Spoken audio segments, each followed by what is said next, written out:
Welcome back guys, स्वागत है आपका अपना यूट्यूब चैनल सफलता कोचिंग सेंटर पर। आज हम आपके लिए लेकर आए हैं बिहार टॉपिक। जी हाँ, बिहार टॉपिक। और बिहार में कम से कम हम आपको 25 टॉपिक पर चर्चा करने वाले हैं। जी, यह वीडियो 7 क्लास से बिहार में आप देखे होंगे, 7 क्लास के बुक में आपको बिहार पढ़ने के लिए मिल जाएगा। ठीक है, तो बिहार जो है 7 क्लास से लेकर कंपटीशन तक, 8 वाला भी बच्चे ध्यान दे, 9 वाला, ऐसे तो मैं बिहार के बारे में हर व्यक्ति के पास नॉलेज होना चाहिए, मेरा कहना है। ठीक है, क्योंकि इसलिए कि हम बिहार के बारे में जानते नहीं हैं और अदर स्टेट वाले हम पर हावी हो जाते हैं और कहीं ना कहीं हम क्या होते हैं, वहां शर्मिंदगी हम महसूस करते हैं। हम नहीं जानते आर्यभट्ट बिहार के शून्य का आविष्कार के बारे में, हम नहीं जानते हैं बौद्ध धर्म जैन धर्म के बारे में, हम नहीं जानते हैं अशोक मौर्य सम्राट के बारे में, तभी लोग हम पर क्या हो जाता है, हावी हो जाता है। हम आज आपको बताने का प्रयास करते हैं। बिहार का 25 टॉपिक आज हम आपके पास लाए हैं और हम आपको बताते हैं कि फर्स्ट में बिहार का सिलेबस क्या रहेगा। हम पूरा बिहार का निचोड़ इस वीडियो में आपको बताने वाले हैं। बिहार पहला, बिहार जेंडर इंट्रोडक्शन, बिहार का जेंडर पर इंट्रोडक्शन, यानी पहला टॉपिक आपका इस पे खत्म होगा। यहां तक important question with answer, Bihar का जो भी इंपॉर्टेंट क्वेश्चन है उसका हम आपका आंसर भी करवाएंगे जस्ट कुछ ही मिनटों में, अभी तुरंत। इसके बाद जैन धर्म बुद्ध धर्म के बारे में बताएंगे, इसके बाद एशियंट हिस्ट्री के बारे में आपको हम बताएंगे, इसके बाद रिसोर्स के बारे में बताएंगे, इसके बाद आपका बिहार फॉरेस्ट वाइल्ड लाइफ के बारे में बताएंगे, यानी वन्य एवं वन्य अभ्यारण्य के बारे में बताएंगे, एग्रीकल्चर के बारे में आपको बताएंगे, कृषि और पशुपालन के बारे में। इसके बाद फिर भी आपको देखिए बिहार सिस्टम इरिगेशन, यानी कहने का मतलब है अपवाह तंत्र एवं सिंचाई के बारे में आपसे डिस्कस करने वाले हैं। सोर्स के बारे में, यानी जलवायु और मृदा के बारे में आपसे डिस्कस करने वाले हैं। Bihar geographical location and relief, यानी भौगोलिक स्थिति अभ्यारण्य के बारे में आपसे चर्चा करने वाले हैं। बिहार मॉडर्न हिस्ट्री के बारे में आपको बताने वाले हैं। इसके बाद फिर आपका प्लानिंग के बारे में, यानी औद्योगिकरण और नियोजन के बारे में आपसे डिस्कस करने वाले हैं। एनर्जी रिसोर्स के बारे में आपसे डिस्कस करने वाले हैं, यानी ऊर्जा संसाधन के बारे में आपसे डिस्कस करने वाले हैं। और क्या डिस्कस करने वाले हैं, ट्रांसपोर्ट एंड कम्युनिकेशन, यानी परिवार और संचार के बारे में आपसे डिस्कस करने वाले हैं। बिहार पॉपुलेशन के बारे में बात करने वाले, 2011 से चर्चा करेंगे आपको। बिहार गवर्नमेंट के बारे में, यानी राज्य व्यवस्था और प्रशासन के आपसे चर्चा करने वाले हैं। बिहार पंचायती राज सिस्टम, यानी पंचायती राज व्यवस्था के बारे में आपसे चर्चा करने वाले हैं। बिहार एजुकेशन हेल्थ स्पोर्ट के बारे में आपसे जानकारी करने वाले हैं। बिहार टूरिस्ट के बारे में आपसे बात करने वाले हैं। बिहार की कला और सभ्यता के बारे में आपसे बात करने वाले हैं। बिहार का अवार्ड एंड ऑनर्स के बारे, यानी पुरस्कार और सम्मान के बारे में आपसे बात करने वाले हैं। बिहार करंट अफेयर्स के बारे में आपसे बात करने वाले हैं। बिहार स्टेट रन स्कीम्स की बात का, राज्य संचालित योजनाओं के बारे में आपसे बात करने वाले हैं। बिहार फेमस एंड विविध के बारे में आपसे बात करने वाले हैं। यह आपका 25 टॉपिक अभी इस वीडियो में हम आपसे बात करने वाले हैं। वादा है कि अगर यह आप 25 टॉपिक का वीडियो आप देख लीजिएगा, आप किसी को भी, किसी राज्य के लोग भी यूं बिहार के बारे में अगर कोई बोलता है तो आप यूं तमाचा मार सकते हैं। तमाचा यानी हाथ से मारना जरूरी नहीं है, अपने बातों से भी उसको तमाचा मार सकते हैं। तो चलिए बिना लेट किए हुए हम आज बिहार का ही स्पेशल वीडियो लाए हैं। आप बिहार, अगर आप एक बिहार के हैं या आप बिहार से हैं तो यह वीडियो आपके लिए बहुत इंपॉर्टेंट है। आज आपको यह वीडियो देखना ही है। आपको यह वीडियो आप देखिए, अगर आप बिहार से हैं तो यह वीडियो आपके लिए रामबाण है और यह वीडियो आप देखिए, हाल में यह वीडियो देखिए। अब वीडियो पसंद आए तो लाइक और शेयर करना ना भूले, क्योंकि दूसरों को भी बताइए कि बिहार में कौन कौन लोग हैं, बिहार का कितना महत्व है। चलिए जानने का प्रयास करते हैं। आप किस जिले से हैं आप कमेंट कर लीजिए। यह देखिए आप बिहार का मानचित्र दे चुके हैं। आप किस जिले से है आपका है, आप वह जिला का कमेंट कर लीजिए। ओके, वह जिला से आप कमेंट कीजिएगा। जैसे मैं नवादा जिला से हूं तो यहाँ देखिए नवादा जिला है। गया जिला से आप है तो गया जिला को कमेंट में कीजिए, या तो दरभंगा, जहां से आप वीडियो यह देख रहे हैं, जिस जिले के हैं, कृपया आपसे निवेदन है कि आप वीडियो का कमेंट में, ठीक है, मेरा इस वीडियो का कमेंट में आप उस जिला का नाम लिखे। तो अब यहाँ पर बात कर लेते हैं, पहला अध्याय क्या है मेरा, बिहार सामान्य परिचय है, बिहार जेंडर इंट्रोडक्शन हम आपको आप करवाने वाले हैं। तो मानचित्र आप देख सकते हैं और इस मानचित्र को याद रहे आप अपना माइंड में उतार लीजिए। जी हाँ, तो यह जो मानचित्र है आप अपना माइंड में उतार लीजिए। तो सबसे पहले हम बिहार के बारे में आपसे डिस्कस करने वाले हैं। क्या बिहार के बारे में हम डिस्कस क्या करने वाले हैं, सो समझिए।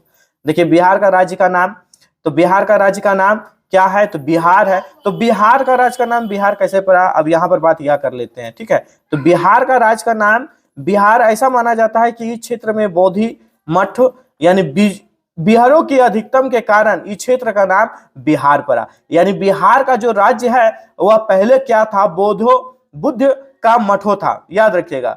बुद्ध मठो को क्या कहा जाता था, विहारो कहा जाता था। और इसी क्षेत्र के आगे नाम क्या चला, आगे नाम, इस क्षेत्र के आगे नाम क्या पड़ा, तो बिहार पड़ा। उल्लेखनीय है और याद रहे कि यह क्षेत्र प्राचीन समय में बौद्ध धर्म का प्रमुख केंद्र रहा है। यानी बिहार जो है आने वाले प्राचीन समय में क्या था, प्राचीन समय में यह बौद्ध धर्म का प्रमुख केंद्र रहा है। यह आपका हो गया बिहार का इंट्रोडक्शन। ओके, अब यहां पर बात कर लेते हैं यार बिहार का नाम कैसे बिहार पड़ा, इसके बारे में आप समझ गए। अगर देखिए बिहार राज्य की स्थापना अगर पूछा जाए कि बिहार राज्य की स्थापना कब हुआ या तो बिहार दिवस कब मनाया जाता है, तो छोटा डेट याद रखिएगा 22 मार्च।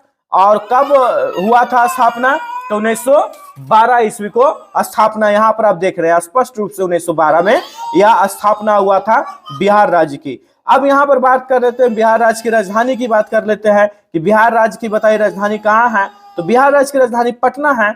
पटना अभी प्राचीन समय में पाटलिपुत्र के नाम से जाना जाता था, उसके बाद फिर पुष्पपुर के नाम से जाना जाता था, कुसुमपुर के भी नाम से जाना जाता था, और तथा अजीमाबाद और इसके अन्य नाम से रहे हैं। बात करते हैं पटना राज्य की भौगोलिक स्थिति, जो 24 डिग्री 20 देशांतर और 10 अक्षांश से लेकर 27 डिग्री से 31 देशांतर और 15 अक्षांश यहाँ पर आप देख सकते हैं। यहाँ पर देख लेते हैं उत्तरी अक्षांश है, और दक्षिणी अगर पूर्वी की बात करते हैं तो यहाँ पर आप पूर्वी देशांतर आप देख सकते हैं 83 से लेकर कितना तक है, 88 डिग्री तक। इसके बाद हम यहाँ पर बात कर लेते हैं पटना राज्य का क्षेत्रफल। अगर कोई पूछेगा तो आप कैसे बताइएगा, तो पटना राज्य का क्षेत्रफल कितना हो गया, तो 94,163 वर्ग किलोमीटर। और साथ ही याद रखना है कि भारत का 13वां सबसे बड़ा राज्य है।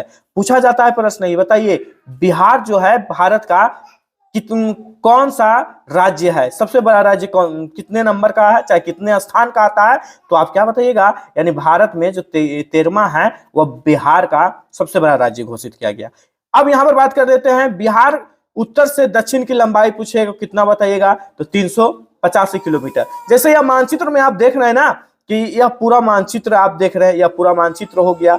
अब यहाँ बात कर रहे हैं हम उत्तर से और दक्षिण से, तो उत्तर दक्षिण यहाँ हो गया, तो इसकी पूरी लंबाई यहाँ तक, ठीक है, यहाँ तक बिहार आ जाएगा। और इसकी पूरी लंबाई की अगर हम बात करेंगे कितना है, तो कितना बताइएगा, 345, ठीक, याद रखना 345। और यहाँ की बात कर लेते हैं लंबाई पूरब से पश्चिम, पूरब यह हो गया और पश्चिम ये हो गया।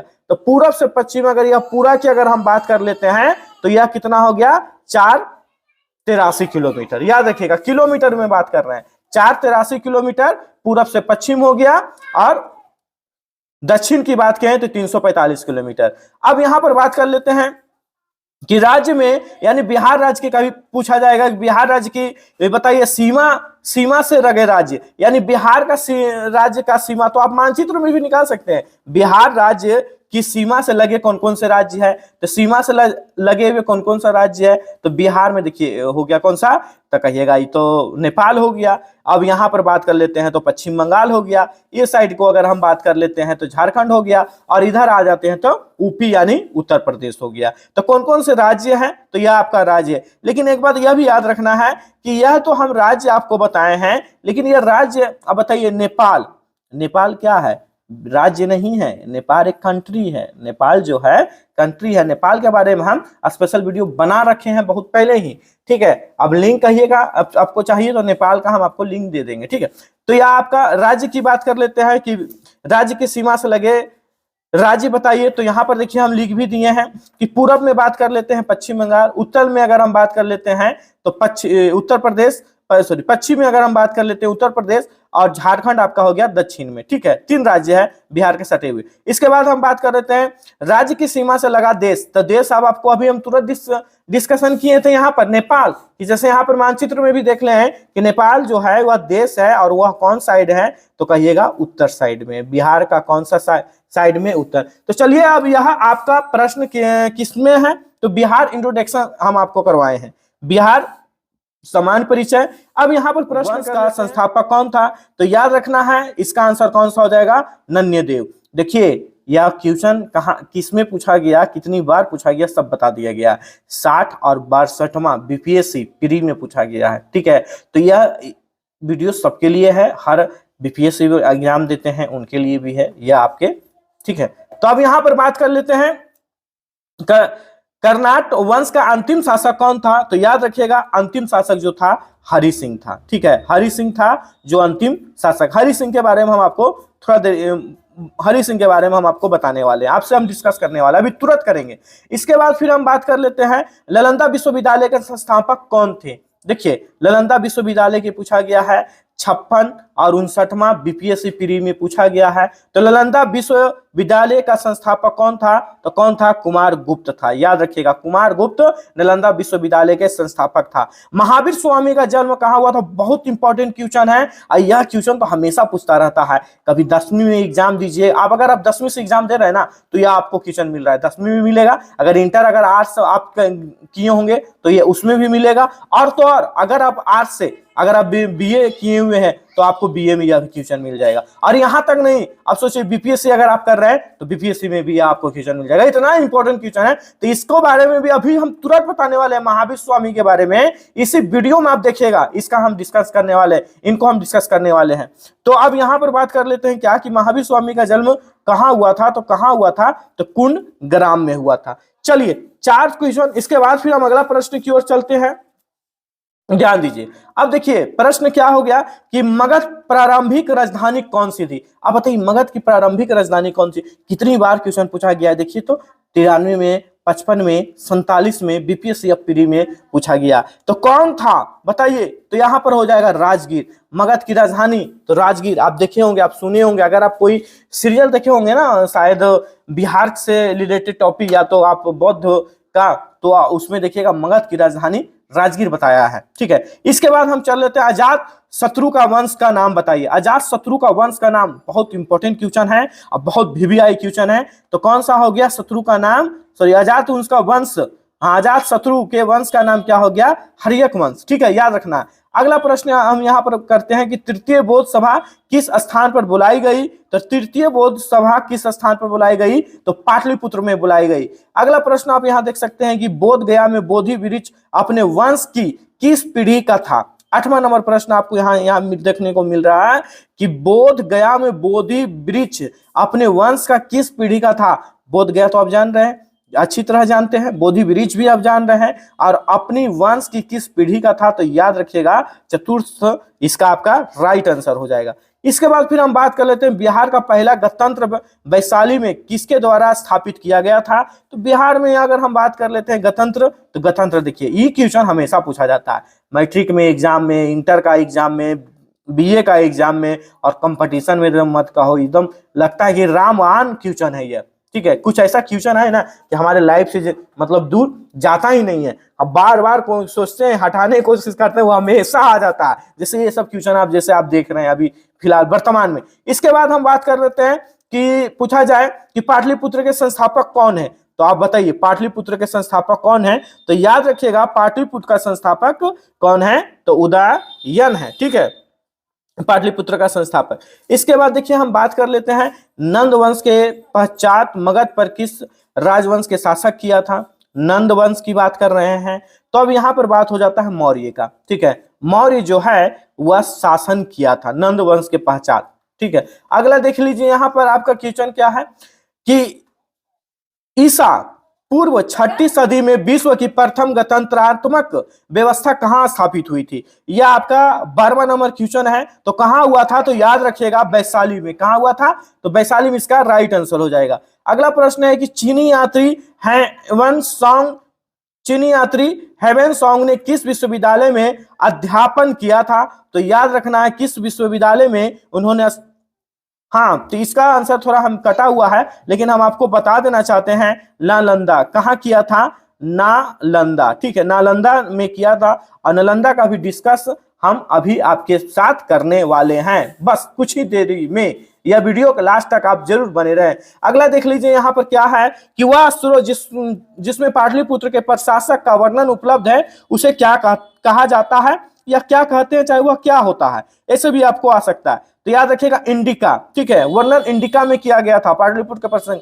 अशोक के शासनकाल में बौद्ध सभा किस नगर में आयोजित किया गया था? अशोक के शासनकाल में बौद्ध सभा किस नगर में आयोजित किया गया? बहुत अच्छा क्वेश्चन है और लग रहा है कि बीपीएससी का तो एकदम पूछ ही गया कि कितना क्वेश्चन है। देखिए बीपीएससी ये भी बीपीएससी नहीं, तो बहुत इंपॉर्टेंट क्वेश्चन है। या बिहार जो है ना, बिहार के तो आपको, और बिहार का अगर आप आईएएस, अगर बिहार में आईएएस का एग्जाम दे रहे हैं, या तो आप आईएएस का हो गया, या तो एसपी का हो गया, या तो मान लेते हैं कि आईपीएस का हो गया, कुछ भी आप एग्जाम दे रहे हैं बिहार से रिलेटेड, ठीक है, बीपीएससी हो गया, डायरेक्ट बोल दिए बीपीएससी, तो आप यहाँ पर आप ध्यान दे दें, बीपीएससी का है ना, तो आप यह आपके लिए वीडियो बहुत जरूरी है, बहुत जरूरी है। एक बार जरूर देखिए, हम आपसे निवेदन करते हैं कि आप एक बार जरूर देखिए, ठीक है। तो अब यहाँ पर इसका 15 नंबर का आंसर कौन सा हो जाएगा? पाटलिपुत्र हो जाएगा। तो बौद्ध सभा किस नगर में आयोजित? हाँ, तो पाटलिपुत्र हो गया, क्योंकि बौद्ध सभा, बौद्ध जान ही रहे बिहार का नाम कैसे पड़ा था, तो बौद्ध आपको बताए थे। तो जब भी करवाएगा तो पाटलिपुत्र में कंफर्म रखिए एकदम। अगला है 16 नंबर क्वेश्चन, देखिए क्या है कि निम्नलिखित में से मगध का कौन सा राजा सिकंदर महान का समकालीन था? अब बताइए सिकंदर महान का समकालीन कौन था? कितना इंपॉर्टेंट क्वेश्चन है बताइए। तो यह आपका आंसर हो जाएगा धनानंद, ठीक है। अगला है विक्रमशील शिक्षा केंद्र के संस्थापक कौन थे? तो यहां पर हम बात कर लेते हैं धर्मपाल। पाटलिपुत्र के में स्थित चंद्रगुप्त का महल मुख्यतः बना था, यानी पाटलिपुत्र में चंद्रगुप्त का महल किससे बना था? तो किससे बना था? ईटा से बना था कि पत्थर से बना था कि लकड़ी से बना था कि मिट्टी से बना था? तो इसका राइट आंसर लकड़ी से हो जाएगा, ठीक है, याद रखिएगा किससे हो जाएगा? लकड़ी। अगर देखिए प्रश्न आपका क्या है कि बाबर की गुफाएं का उपयोग किसने आश्रय गृह के रूप में किया था? ठीक है, आश्रय गृह का रूप में किया था। तो इसका राइट आंसर हो जाएगा आजीविकों ने, आजीविकों ने। अगला प्रश्न क्या है 20वां नंबर क्वेश्चन है कि वह स्तंभ जिसमें अशोक ने स्वयं को मगध का सम्राट बताया है। तो देखिए बहुत इंपॉर्टेंट क्वेश्चन है, पूछा गया है, 39वां बीपीएससी प्री का क्वेश्चन है। तो यहां पर आप देखिए बहुत इंपॉर्टेंट प्रश्न। तो इसका आंसर आपका जो है कौन सा हो जाएगा? इसका आंसर आपका कौन सा हो जाएगा? स्तंभ, हाँ ये आपका आंसर हो जाएगा भराभू स्तंभ। अगला प्रश्न देखिए, गौतम बुद्ध का जन्म कहां हुआ था? यह आपका इंपॉर्टेंट वीडियो है, गौतम बुद्ध का इंपॉर्टेंट क्वेश्चन भी आपका आया। तो गौतम बुद्ध का जन्म कहां हुआ था? तो यह आपका आंसर आ जाएगा लुम्बिनी में। लुम्बिनी में इनका जन्म हुआ था, यह आप जानते हैं। ऐसा हम गौतम बुद्ध के बारे में अभी तुरंत हम आपसे डिस्कस करने वाले हैं अगले पेज में। अगर देखिएगा क्या दिया हुआ है, असात शत्रु के शासन काल में प्रथम बौद्ध संगीति का आयोजन किस नगर में किया गया था? तो किस नगर में किया गया था? तो आप याद रखिएगा राजगीर में किया गया था, ठीक है। तो यह प्रश्न आपका इंपॉर्टेंट प्रश्न रहा, जो आपको कुछ क्वेश्चन हम करवाए हैं, क्वेश्चन आंसर करवाए हैं।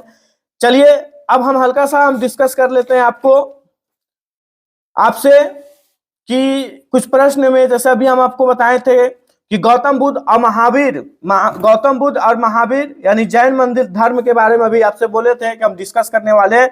तो सबसे पहले डिस्कस इसी करते हैं।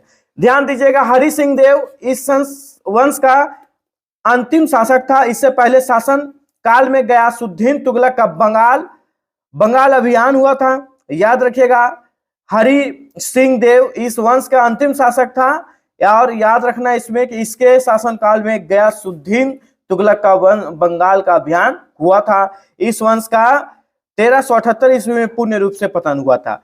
जैन धर्म और बौद्ध धर्म के बारे में हम आपसे डिस्कस करने वाले हैं। तो इससे पहले हम आपसे निवेदन करते हैं कि अगर बौद्ध धर्म के बारे में आपको पूरा वीडियो चाहिए और जैन धर्म के बारे में भी आपको पूरा वीडियो चाहिए, तो हम डिस्क्रिप्शन में लिंक दे दिए हैं, आप वहां जाके देख सकते हैं, ठीक है। लेकिन हम यहां पर सिर्फ लाए हैं बौद्ध धर्म में जैन धर्म के कुछ टॉपिक, जो इंपॉर्टेंट टॉपिक है, महत्वपूर्ण टॉपिक है, जो हमेशा क्वेश्चन प्रश्न जो है से एग्जाम में आता है। तो जैन धर्म के बारे में बात करते हैं। सबसे पहले कि इस धर्म के 24वें तीर्थंकर महावीर का जन्म कब हुआ था? तो 540 ईसा में हुआ था, जो कुंडग्राम वैशाली में हुआ था। बहुत इंपॉर्टेंट क्वेश्चन है, हमेशा पूछता रहता है यह प्रश्न।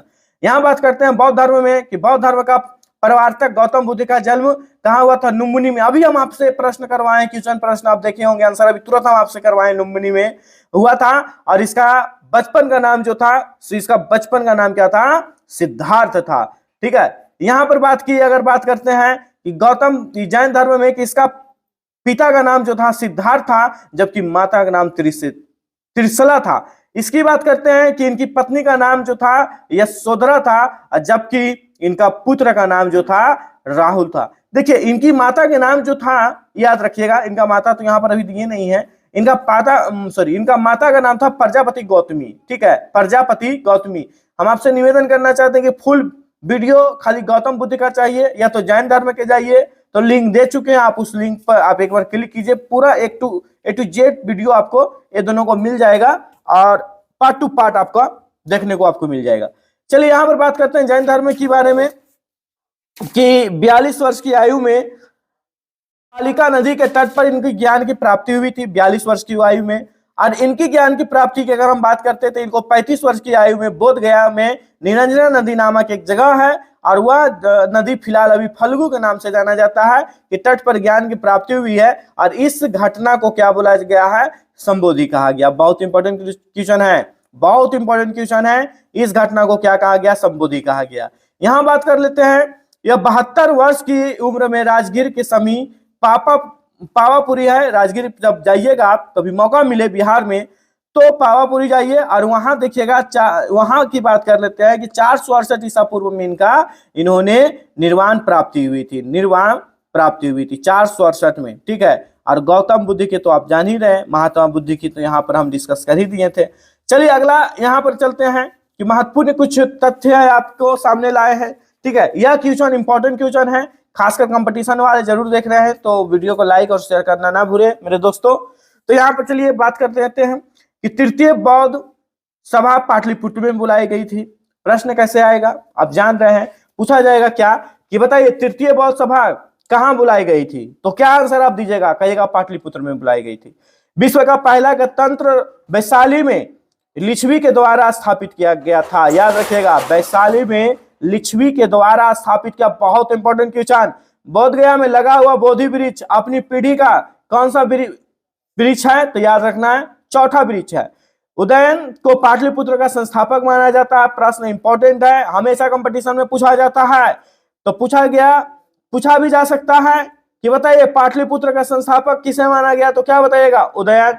अगला यहाँ देखिएगा, नंद वंश के पश्चात मगध पर मौर्य वंश का शासन स्थापित हुआ था। नंद वंश के बाद मौर्य वंश का मगध पर किसका शासन हुआ था जी? बताइए, नंद वंश के बाद मगध पर किसका शासन? तो क्या बताइएगा? कहिएगा मौर्य वंश का शासन हुआ था। अगला देखिए, धननंद सिकंदर महान का समकालीन थे। पाटलिपुत्र स्थित चंद्रगुप्त का राज महल लकड़ी का बना हुआ था। बाबर की गुफाएं, यहां देख सकते हैं, बाबर की गुफाएं का उपयोग आजीविक संप्रदाय के लोगों के लिए, यानी लोगों के ने अपने आश्रय गृह के रूप में किया गया था। यह प्रश्न क्वेश्चन हम आपको करवा दिए, आप देख सकते हैं।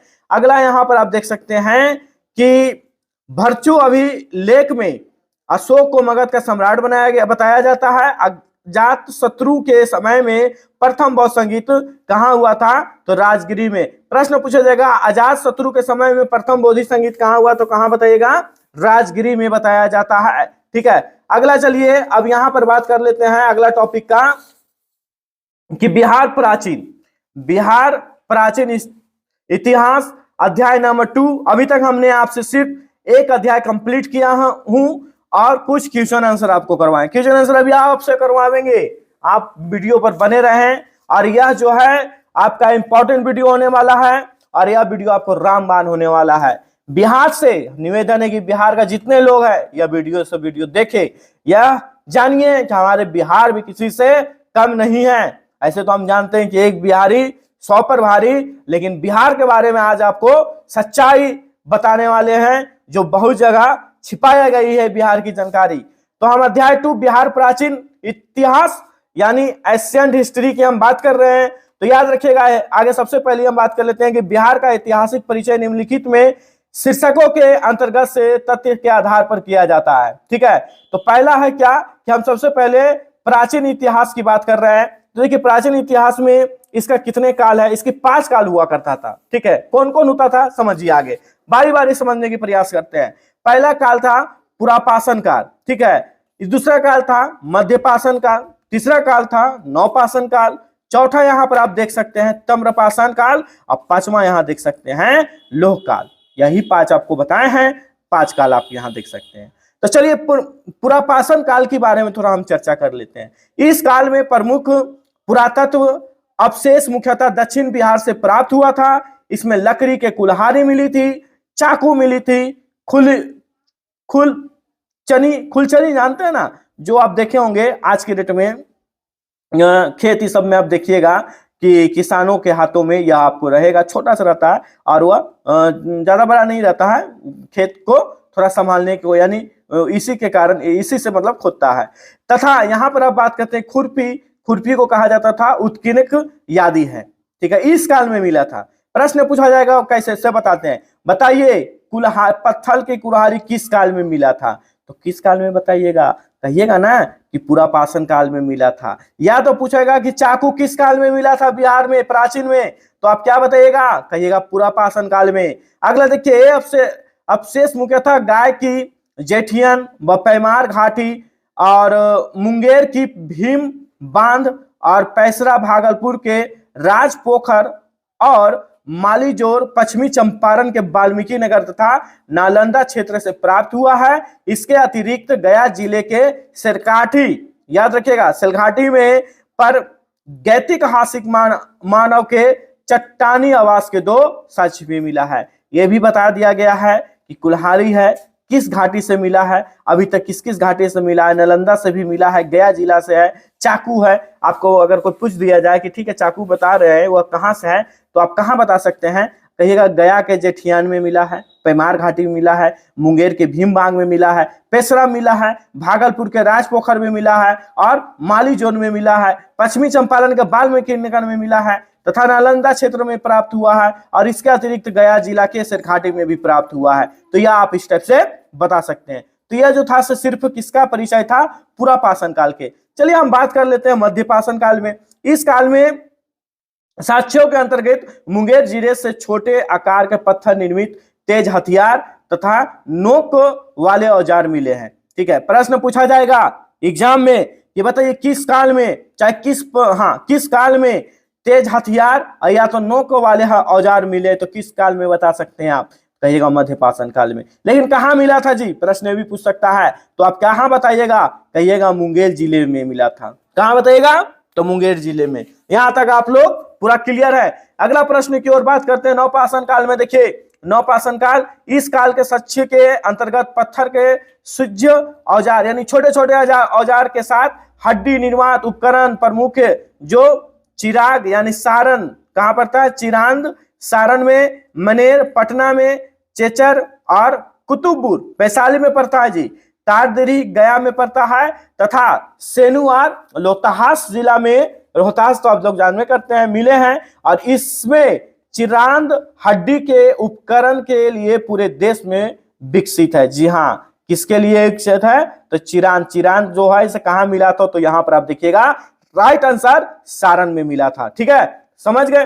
अगला देखिए ताम्रपाषाण काल की बात कर रहे हैं। इस काल के साक्ष्य चिरांद यानी सारण में मिला है। यहां पर देख सकते हैं सोनपुर जानते हैं पटना के हल्का सा आगे है। ठीक है, लेकिन यह सोनपुर की बात नहीं किया गया है, सोनपुर एक गया में भी है, बेलागंज प्रखंड गया पड़ता है। मनेर पटना की बात किया, चेचर वैशाली राजगीर सोनुवार रोहतास तथा ओलियन भागलपुर से मिले हैं। इसमें काले एवं लाल मुद्रुभंड के प्रमुख है जो सामान्यतः 1000 ईस्वी पूर्व से 900 ईस्वी पूर्व तक माने जाते हैं। ताम्रपाषाण काल, लोहपाषाण काल की अगर हम बात करते हैं आपसे, तो इस काल को उत्तर वैदिक काल भी कहा जाता है। इसकी दौरान मानवीय बस्तियों के उत्तर बिहार क्षेत्र में स्थापित होने वाले संकेत मिलते हैं और इस काल के अंतर्गत लोहे का उपयोग मुख्यतः औजार बनाने के लिए किया जाता था। अगला पॉइंट, इस काल के दूसरे चरण को सामान्यतः उत्तरी काले चमकीले मित्रु भांडों से जाना जाता है, जिसके सच बक्सर चिरांद से मिलते हैं। इस काल में कृषि के कार्य को लोहे के प्रमुख शुरुआत होने लगा था, साथ ही नगरीकरण की शुरुआत भी की जाती है। किसमें? तो लोह काल में। लोह काल में मतलब इंसान समझिए कि नगरीकरण जानने का मतलब बसने का अधिकार हो गया था, नगरीकरण लोग बनाते थे। कृषि का भी कार्य यहाँ पर होने लगा, लोहा के भी कार्य होने लगा। किस काल में? तो लोह काल में, याद रखना है। चलिए अब हम यहाँ पर बात कर लेते हैं आपको युग, वैदिक युग के बारे में। प्राचीन इतिहास में वैदिक युग, इस काल के अंतर्गत सर्वप्रथम शतपथ ब्राह्मण ग्रंथ में वर्तमान बिहार के भौगोलिक क्षेत्र का वर्णन मिलता है। इसमें विरोध वर्तमान, ठीक है याद रखिए, विदेह वर्तमान तिरहुत क्षेत्र के जनक को सम्राट यानी राजा बताया गया है। और इसके अतिरिक्त इसमें विरोध विदेह माधव तथा उसके पुरोहित गौतम राहुगण एवं सदानीर के रूप में वर्तमान गंडक नदी की चर्चा की गई है। गंडक नदी की चर्चा की गई है। अगर देखिए शतपथ ब्राह्मण के अनुसार माधव विदेह के को ही बिहार यानी उत्तर बिहार में आर्य संस्कृति का विस्तार करता माना जाता है। पूछा जाएगा प्रश्न, बताइए उत्तर बिहार का विस्तार करता किसे कहा गया है, चाहे किसे माना जाता है, तो आप किसको मानिएगा? तो कहिएगा ब्राह्मण यानी शतपथ ब्राह्मण के अनुसार किसको माना गया है? तो माधव विदेह को। एकदम इंपॉर्टेंट प्रश्न है गाइस, इसको एकदम आप रट लीजिए, ठीक है। कंपटीशन अगर आप देते हैं तो, और आपको ऐसे भी हम बता रहे हैं कि बिहार के हर नागरिकों को यह वीडियो जरूरी है। अगला देखिए, विदेह के राजा जनक के दरबार में ही शपथ ब्राह्मण के रचयिता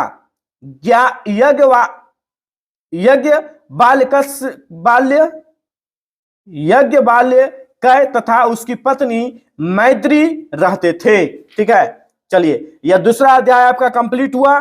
चलिए दो आप अभी तक आप 2 कंप्लीट कर लिए। चलिए तीसरी अध्याय की हम बात कर लेते हैं। आज आपसे हम सभी अध्याय बिहार के बारे में जितना है सब आपको कंप्लीट कर देंगे। अध्याय तीसरा, बिहार मध्य प्राचीन काल, मध्यकालीन इतिहास। बिहार के मध्यकालीन इतिहास के अंतर्गत हम 12वीं शताब्दी के मध्य से लेकर 17वीं शताब्दी के मध्य तक घटनाओं में शामिल करते हैं। और इसकी आरंभ बिहार में तुर्कों को आगमन से होता है, जबकि अंत यूरोपियों के आगमन तक है। याद रखना है किसकी आगमन से? तो बिहार के तुर्कों, बिहार में किसको कहिएगा? तुर्कों से लेकर कहां तक? तो यूरोपीय तक की हम आपको चर्चा करने वाले हैं अभी तुरंत। ध्यान दीजिएगा, मध्यकालीन इतिहास बता रहे हैं आपको, ध्यान से देखिएगा। सल्तनत काल में बिहार की बात करते हैं तो बिहार को जीतने वाला प्रथम मुस्लिम विजेता कौन थी जी? बताइए, बहुत इंपॉर्टेंट प्रश्न है। प्रथम बिहार में जीतने वाला प्रथम मुस्लिम विजेता कौन था? तो क्या कहिएगा? बख्तियार जी खिलजी को माना जाता है। और ऐसा माना जाता है कि उन्होंने 12वीं सदी के अंत तक और 13वीं सदी की प्रारंभ के मध्य बिहार पर आक्रमण किया गया था। बताइए कितना इंपॉर्टेंट प्रश्न है। प्रश्न अगर कोई पूछ दे कि बिहार का प्रथम मुस्लिम, ठीक है, प्रथम मुस्लिम आक्रमण कब किया था, या तो किस सदी में किया था, या तो कौन किया था, उनका नाम बताइए, मन किया था, ठीक है। नेक्स्ट पॉइंट देखिएगा, इतिहासकारों के अनुसार बख्तियार खिलजी ने औरतपुरी तथा नालंदा विश्वविद्यालय को विनाश किया था। नालंदा विश्वविद्यालय का विनाश करने का दायित्व किसको दिया जाता है? तो याद रखिएगा बख्तियार खिलजी को मिला है, यानी इन्होंने नालंदा विश्वविद्यालय की विनाश किया था। लेकिन अगर स्थापना पूछा जाए तो किसने किया था? तो कुमार गुप्त ने। याद रखिएगा कुमार गुप्त ने स्थापना किया था नालंदा विश्वविद्यालय के बारे में। अब आगे इसके बारे में हम आपको डिटेल बताने वाले हैं, बस वीडियो पर आप बने रहे। इसके बाद देखिए, बख्तियार खिलजी के समय बिहार शरीफ तुर्क शासन का प्रमुख केंद्र था। अभी जो आप बिहार शरीफ देखते हैं ना, वहां बख्तियार जी का जो केंद्र था यानी तुर्क शासन का केंद्र था, प्रमुख केंद्र था, ठीक है। तो यह बख्तियार खिलजी का। अगला देखिए पॉइंट, बख्तियारपुर शहर का स्थापना बख्तियार खिलजी के नाम से जाना जाता है। बख्तियारपुर है शहर, बिहार में है, तो आप जान ही रहे हैं कि यह बिहार में शहर है, जो किनकी नाम पर रखा गया है, तो बख्तियारजी खिलजी के नाम पर रखा गया। इसने स्वयं द्वारा विजित तत्कालीन प्रदेशों की राजधानी लखनौती यानी लक्ष्मण बट्टी को नाम को बनाया था। अगला पॉइंट, बख्तियारजी खिलजी ने मिथिला क्षेत्र के कर्नाटक वंशीय शासक नरसिंह देव तथा जयनगर के गुप्त शासनों को भी अपनी अधीनता स्वीकार करवाई। बख्तियारजी खिलजी की हत्या उसके ही अधिकारी अलमदार खिलजी ने कर दी। याद रखिएगा, प्रश्न पूछेगा बख्तियारजी खिलजी का हत्या किसने किया, तो कहिएगा उसी का ही एक अधिकारी था जिसका नाम था अलीमदार खिलजी ने किया था। अलीमदार खिलजी ने किया था। अगला प्रश्न आते हैं, देखिए ध्यान से। 1225 ईस्वी में इल्तुतमिश ने बिहार शरीफ तथा बाढ़ पर अधिकार किया। बाढ़ पटना जैसे आप जाइएगा, पटना के रास्ते में बाढ़ मिलेगा, ठीक है। तो बिहार शरीफ और बाढ़ पर अधिकार किया। इन दौरान उसने राजमहल की पहाड़ियों की हिजामुद्दीन इवाज को हराया था। इंपॉर्टेंट पॉइंट है, कब हराया था, कब आक्रमण किया था, तो याद रखिएगा अधिकार कब किया था, तो अधिकार हो गया था 1225 ईस्वी में। याद रखिएगा, मलिक अलाउद्दीन जानी को इल्तुतमिश ने बिहार में प्रथम सूबेदार नियुक्त किया था। प्रश्न आएगा कि बिहार का प्रथम सूबेदार किसको नियुक्त किया गया था, तो आप यहां बता सकते हैं मलिक अलाउद्दीन जानी। ओके, यहां देखिए 1229 या 30 ईस्वी में बिहार तथा बंगाल को पुनः विभाजन किया। और उल्लेखनीय है कि मलिक जानी के बाद इल्तुतमिश के पुत्र नसीरुद्दीन मोहम्मद ने अवध, बिहार तथा लखनौती जो बंगाल में है को एक कर दिया था। कब? 1229 और 30 के मध्य में। अगला देखिएगा, सैफुद्दीन ऐबक एवं तुगान खान भी इल्तुतमिश के द्वारा बिहार के सूबेदार बने। गया प्रसिद्ध, आप जानते हैं गया का तो नाम सुने होंगे। गया के वर्णराज नामक राजा की साथी के अनुसार गया बलवन के राज्य में शामिल हुआ था। गया 1297 ईस्वी में दरभंगा के राजा शक्र सिंह ने अलाउद्दीन खिलजी के सेनापति शेख मोहम्मद इस्माइल को पराजित कर दिया। हालांकि इस्लामल के दूसरे आक्रमण में हार के बाद शक्र सिंह ने अलाउद्दीन खिलजी को समझौता किया। कब? 1297 में। गया, अगला देखिएगा, गयासुद्दीन तुगलक ने 1324 में बंगाल अभियान से वापसी के दौरान कर्नाट वंश के अंतिम शासक हरि सिंह देव को हराया। अगला पॉइंट, मोहम्मद बिन तुगलक के समय बिहार का सूबेदार या प्रजापति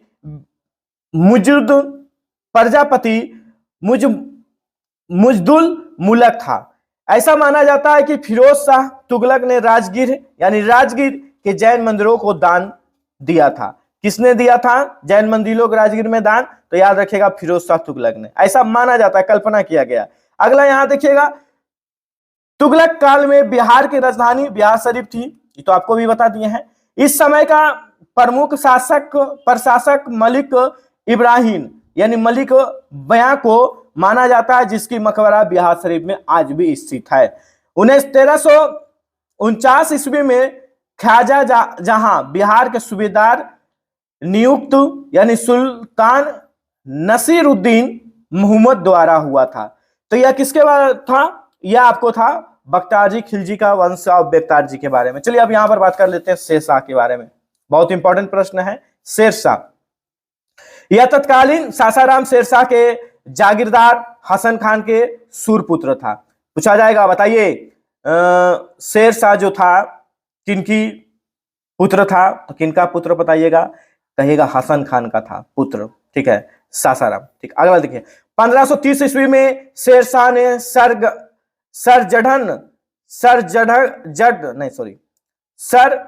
सरजडगढ़ के युद्ध में बंगाल की सेना को हराया। कब हराया था? तो 1530 ईस्वी में। 26 जून 1539 को इन्होंने चौसा यानी बक्सर का युद्ध में मुगल शासक हुमायूं को हराया।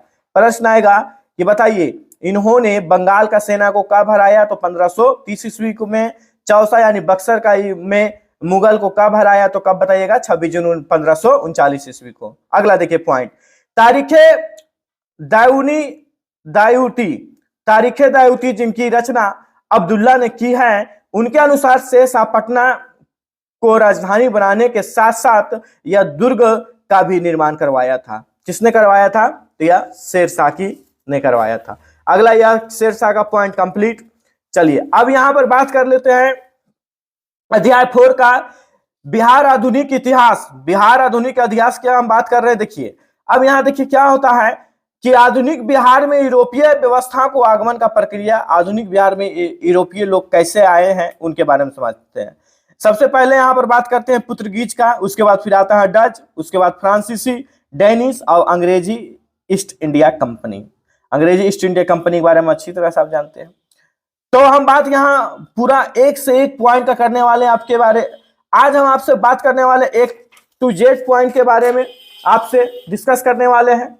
तो चलिए ध्यान देते हैं यहाँ पर सबसे पहले पहला पॉइंट में कि बिहार में पुर्तगाली व्यापारियों का आगमन। किसकी आगमन? पुर्तगालियों का। तो देखिए सर्वप्रथम बिहार के पुर्तगाली व्यापारी आए जो बंगाल के हुगली में स्थापित व्यापारिक केंद्र से नाव के माध्यम से पटना आया जाया करते थे और पुर्तगालियों द्वारा निर्यातित वस्तुओं में मुख्यतः चीनी मिट्टी के बर्तन तथा विभिन्न प्रकार के मसाले थे, जबकि आयातित वस्तुओं में मुख्य रूप से सूती वस्त्र एवं अन्य प्रकार के वस्त्र होते थे। ठीक है, बिहार में पुर्तगालियों को देख लिए। चलिए बिहार में अब डच के बारे में समझते हैं। तो बिहार में डच व्यापारी का आगमन देखिए, डचों की आगमन सर्वप्रथम कब हुआ था? जीत कहिएगा 1632 ईस्वी में। वर्तमान में पटना कॉलेज के उत्तरी भाग में स्थित है। अभी आप पटना जा रहे हैं तो देखिएगा उत्तरी भाग में आपका डच व्यापारी का बारे में स्थित है, अभी भी स्थित है। इमारत में प्रथम डच फैक्ट्री की स्थापना किया था। डचों की अधिकांश रुद्रान शेरों के व्यापार की तरह होता था और इनके अलावा चीनी, अफीम, सूती वस्त्र के व्यापार में भी काफी अभिरुचि रही है। प्रश्न पूछेगा आगे, बताइए बिहार में जो डच कंपनी आई थी ना, कब आई थी? तो बता दीजिएगा क्या जिसका व्यापार किया था जी? तो क्या बताइएगा? कहिएगा चीनी का था, अफीम का था, सूती वस्त्र का था और यही सब व्यापारी किया था। अगर ठीक है ये तो आप बता दी, पूछ दिया जाएगा कि बताइए तो पुर्तगालियों ने क्या व्यापारी किया था? तो क्या बताइएगा? चीनी था, मिट्टी का बर्तन था, विभिन्न प्रकार का मसाले था, सूती वस्त्र भी था और भी अन्य वस्त्र था। समझ रहे हैं ना? पॉइंट देखिए, मैंने पॉइंट पकड़ना, पॉइंट पकड़ लिए आपका कंप्लीट हो जाएगा।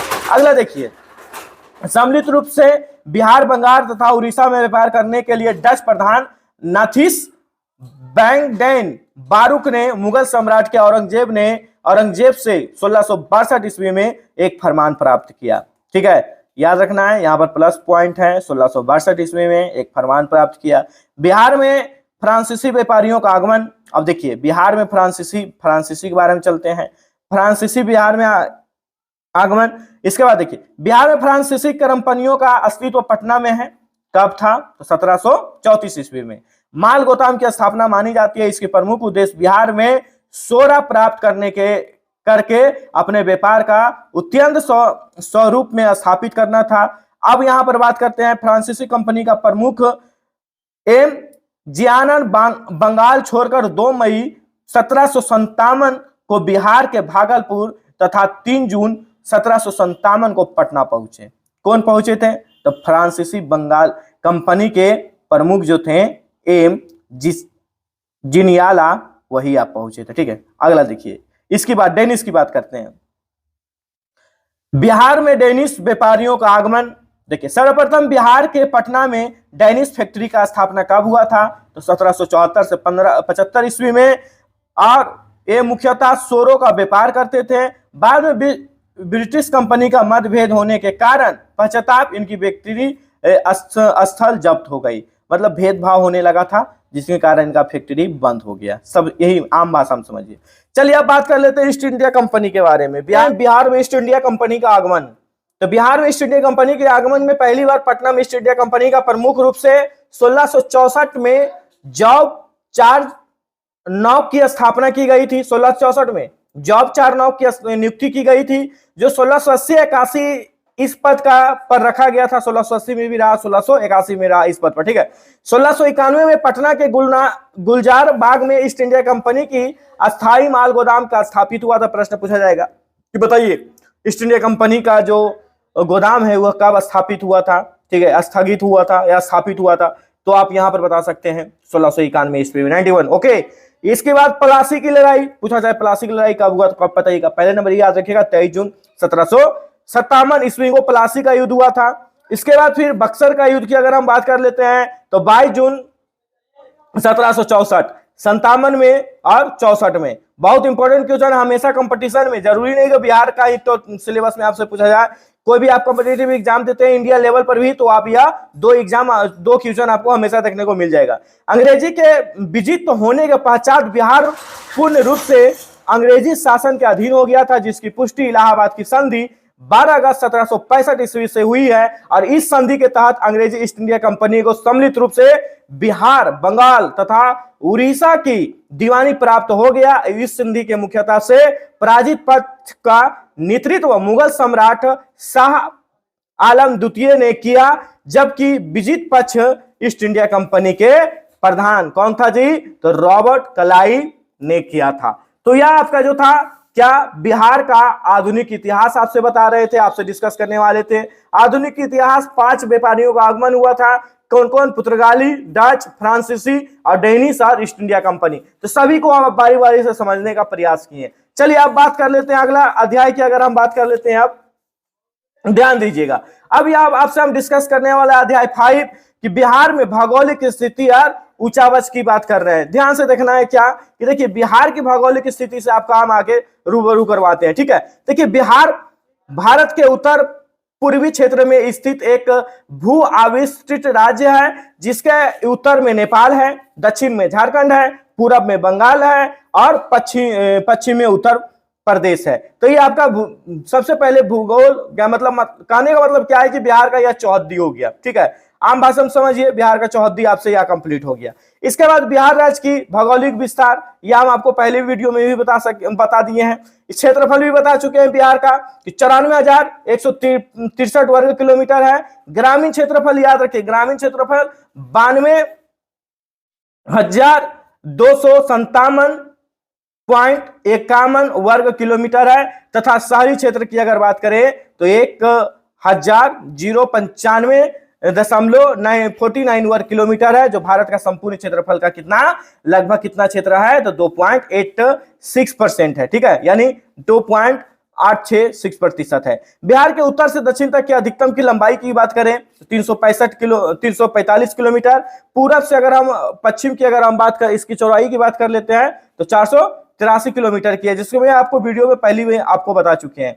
समुद्री तट बिहार की अगर हम बात कर लेते हैं लगभग कितना किलोमीटर दूरी है, तो 200 किलोमीटर। समुद्र तट के इस ऊंचाई का राज्य का अगर पूछा जाए कि समुद्र तल से बताइए ऊंचाई कितना है बिहार के राज्य, तो 173 फीट है। और यह गंगा हुगली नदी के मार्ग द्वारा समुद्र से जुड़ा जाता है।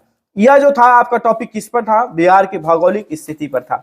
चलिए अब आपसे डिस्कस करने वाले क्या, अब आपसे हम डिस्कस करने वाले हैं भूगर्भीय संरचना।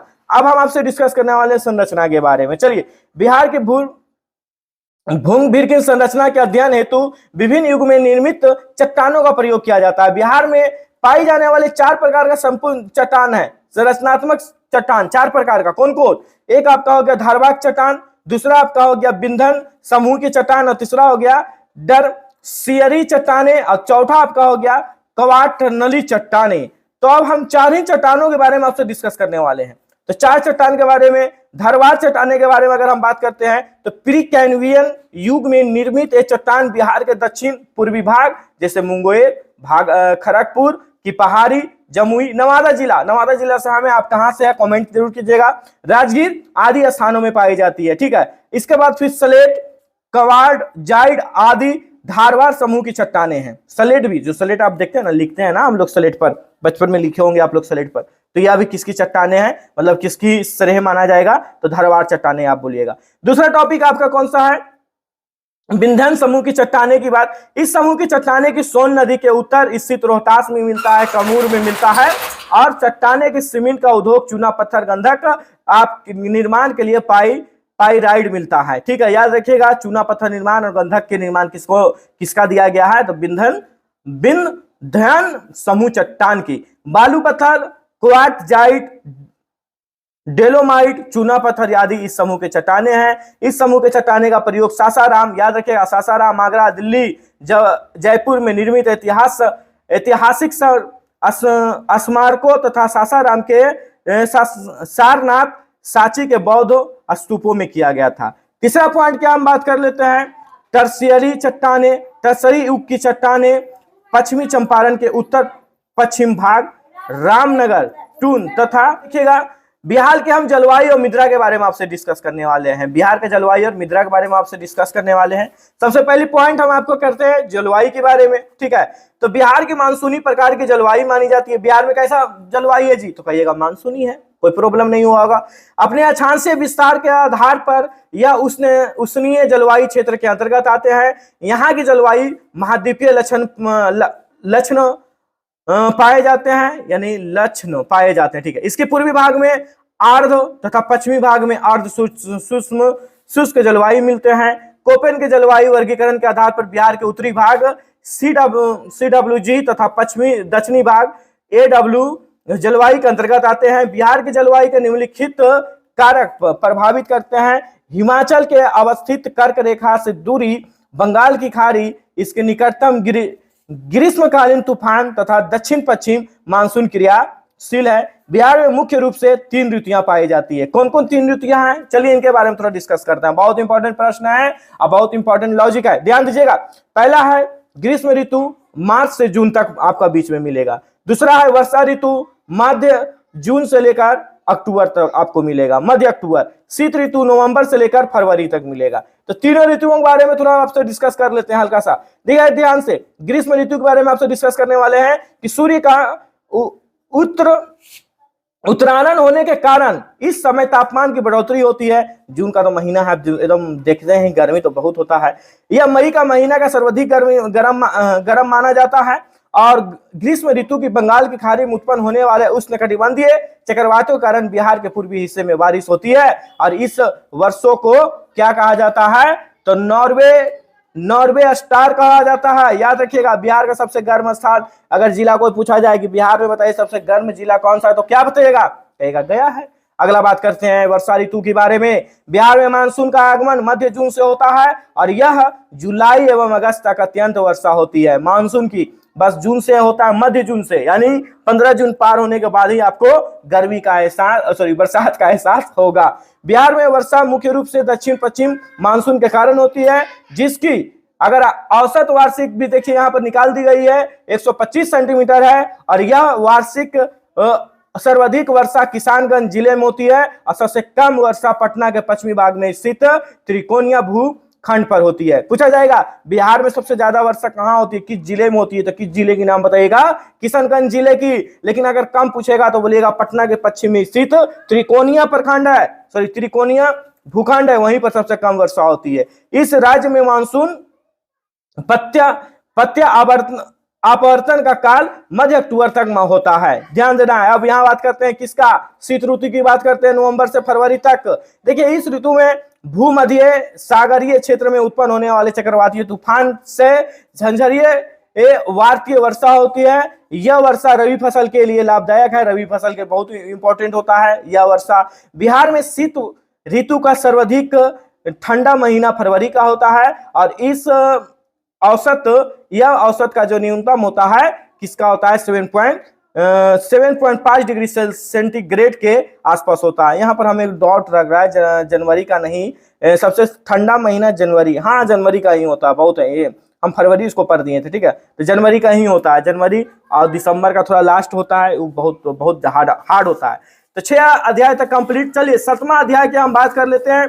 बिहार में हम अगर आपसे डिस्कस करने वाले हैं 7वां में कि बिहार अपवाह तंत्र एवं सिंचाई। चलिए बिहार के सिंचाई के बारे में बात करने वाले हैं। तो सिंचाई से पहले हम आपको नदियां के कवर कर लेते हैं, रिवर्स के बारे में बात कर लेते हैं। बिहार में प्रभावित होने वाली प्रमुख नदियां, पहली बात कर लेते हैं गंगा नदी के बारे में, जो आपके लिए बहुत इंपॉर्टेंट और बहुत लॉजिक है। गंगा नदी में देखिए मूल्य रूप से यह नदी भागीरथी नदी के नाम से जाना जाता है, गोदावरी की नदी से जाना जाता है, हिमनद उत्तराखंड से निकलती है। गंगा नदी कहां से निकलती है जी, तो कहिएगा गंगा नदी हिमनद से निकलती है, गंगोत्री से उत्तराखंड से निकलती है। और देव प्रकाश उत्तराखंड के में भागीदारी अलकनंदा के संगम के बाद इसे नाम गंगा रखा जाता है, ठीक है, संगम के बाद इसका नाम गंगा रखा गया है। प्रश्न में पूछेगा गंगा का नाम गंगा कैसे रखा, तो आप यहाँ पर आप बता सकते हैं।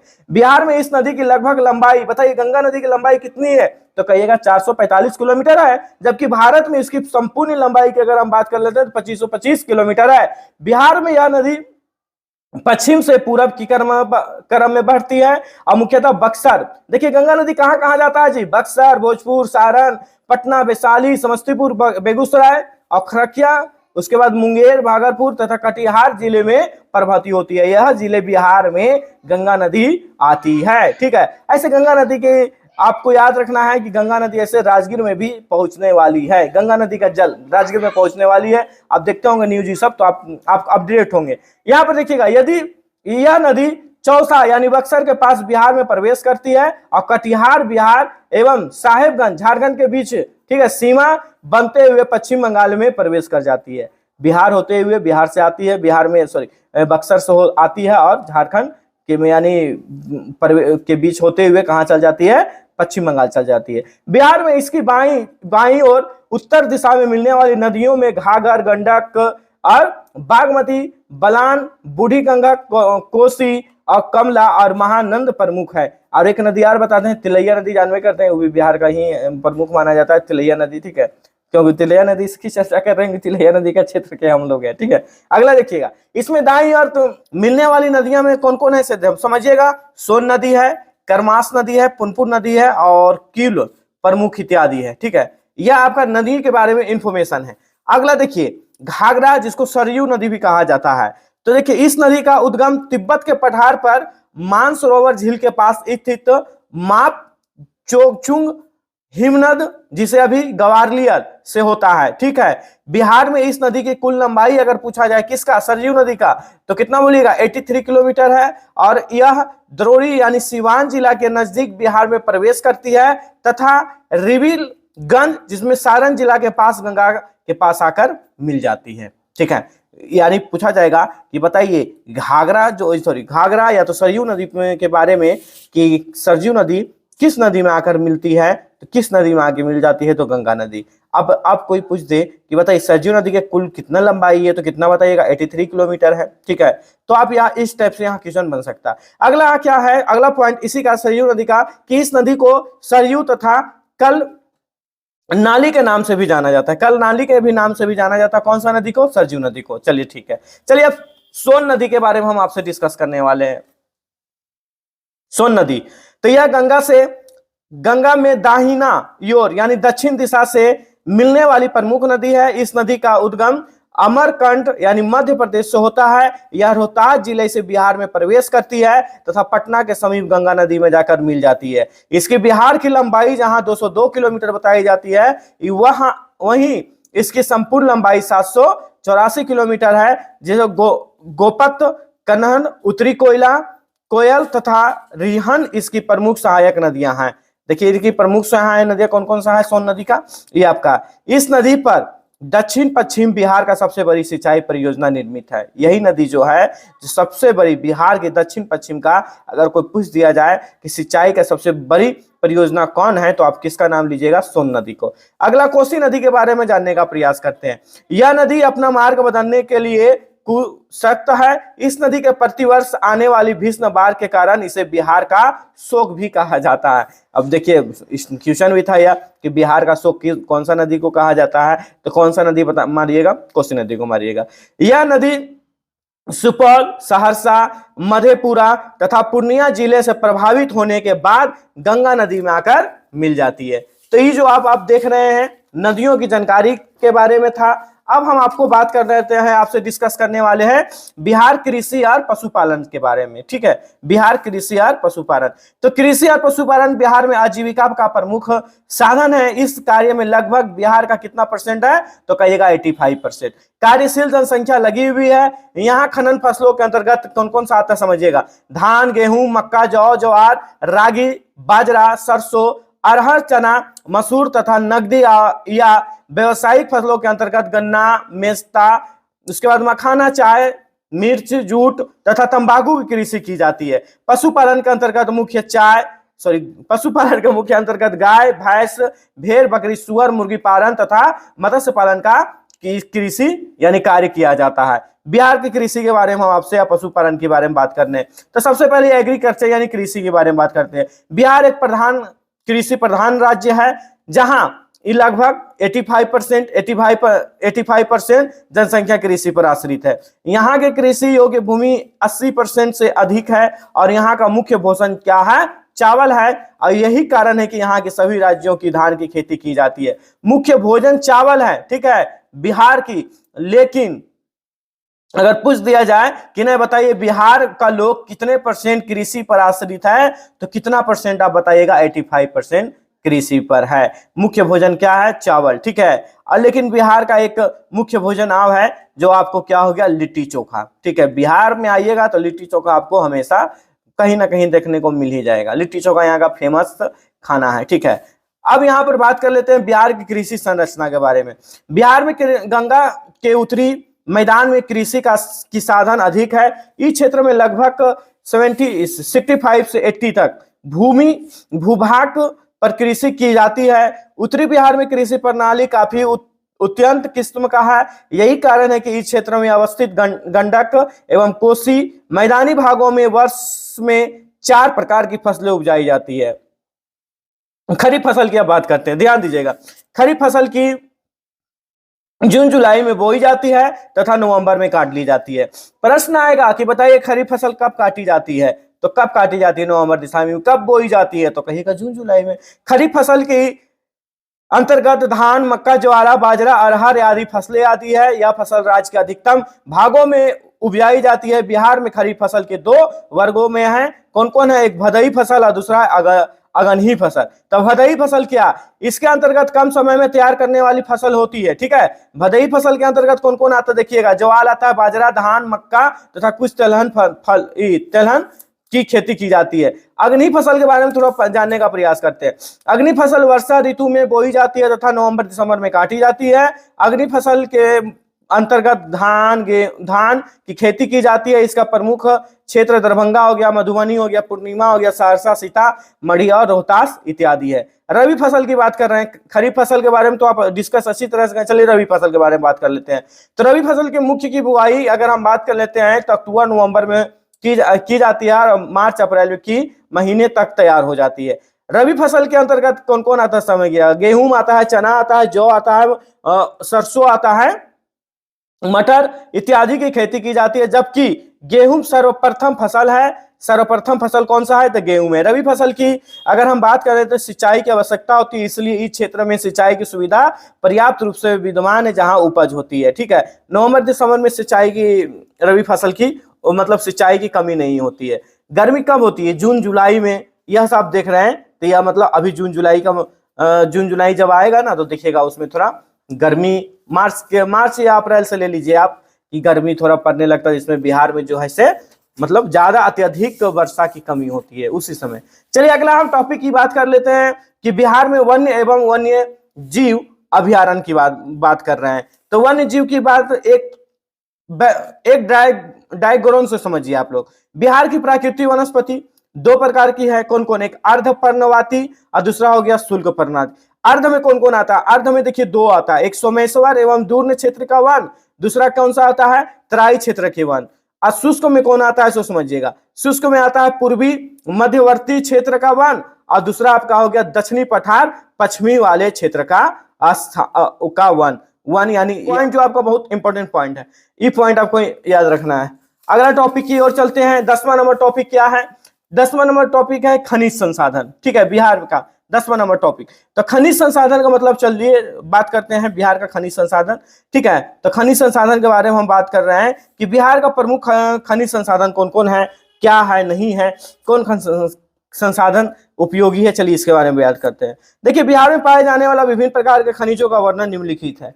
पहला हम बात कर लेते हैं चूना पत्थर की। किसकी बात कर रहे हैं? चूना पत्थर की। देखिए चूना पत्थर बिहार के पश्चिमी भाग में विद्यमान शैल समूहों में भारी जमाव के रूप में पाया जाता है। बिहार में चूना पत्थर का प्रयोग सीमेंट के निर्माण के कच्चे माल के रूप में किया जाता है। बिहार में गुणवत्ता उच्चतम श्रेणी को चूना पत्थर रोहतास पहाड़ियों के कैमूर और तथा मैसूर में मुंगेर में पाया जाता है। रोहतास में यह मुख्यतः सोन घाटी के पश्चिमी में पाया जाता है तथा इस जिले में चूना पत्थर की असीमित उपलब्धता के कारण यहाँ सीमेंट के 2 बड़े कारखाना है। रोहतास जिले में चूना पत्थर का एक कुल अनुमानित भंडार लगभग 21.085 मिलियन टन है। यह चूना पत्थर के बारे में बात था। अगला हम आपसे बात करने वाले हैं पाइराइट का। भारत में कुछ एक मात्र ऐसा राज्य है जहां पाइराइट की उचित भंडार है। भारतीय खनिज ब्यूरो की रिपोर्ट के अनुसार 95% पाइराइट की संचालित बिहार में, 95% कहाँ है तो बिहार में है, याद रखिएगा। बिहार देश के अकेला 95 पाइराइट का उत्पादन भी करता है। पाइराइट गंधक का स्रोत है एवं इसका उपयोग पेट्रोलियम, शोधन, super phosphate, sulphur acid, rayon, ठोस रबर, चीनी बनाने तथा उर्वरक उद्योग में किया जाता है।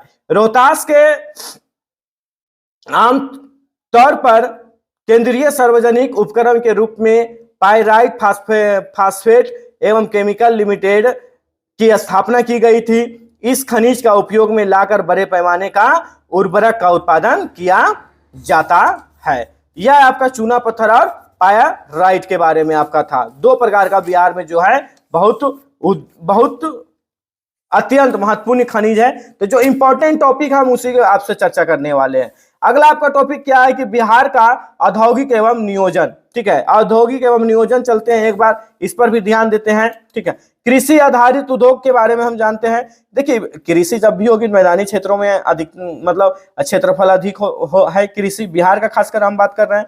उसके बाद फिर आधार संभावना बढ़ जाती है।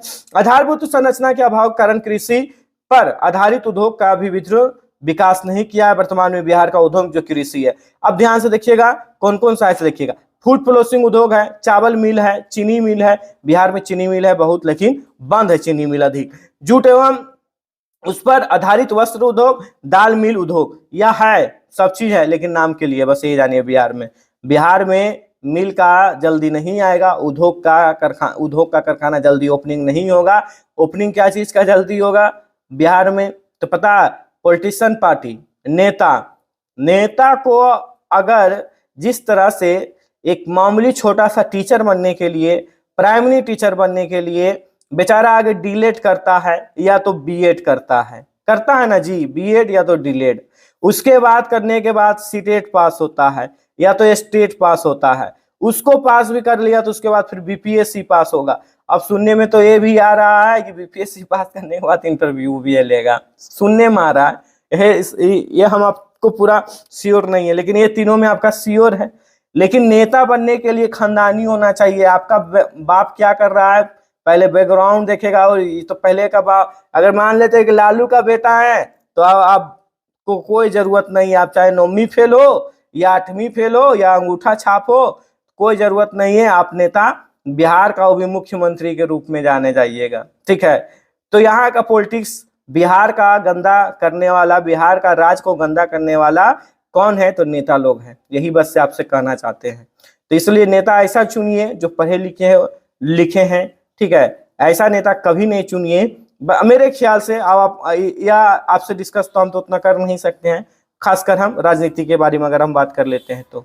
इसके बाद हम बात कर लेते हैं खाद्य प्रसंस्करण उद्योग के बारे में। ठीक है, तो यह उद्योग मुख्यतः कृषि एवं पशुपालन पर आधारित है, जिसके अंतर्गत गेहूं, चावल, मक्का, दुग्ध उत्पादन, खाद्य तेल, फल एवं मखाना आदि आते हैं। इनका सबसे ज्यादा सर्वेक्षण 2016-17 के मुताबिक बिहार में अगस्त 2016 तक खाद्य प्रसंस्करण का उद्योग 407 इकाइयां स्थापित हुई थी, जिनमें से 278 इकाई की सुचारू रूप से कार्यरत है। इन सभी इकाइयों में कितने रोजगार हैं तो आप यहां देख सकते हैं।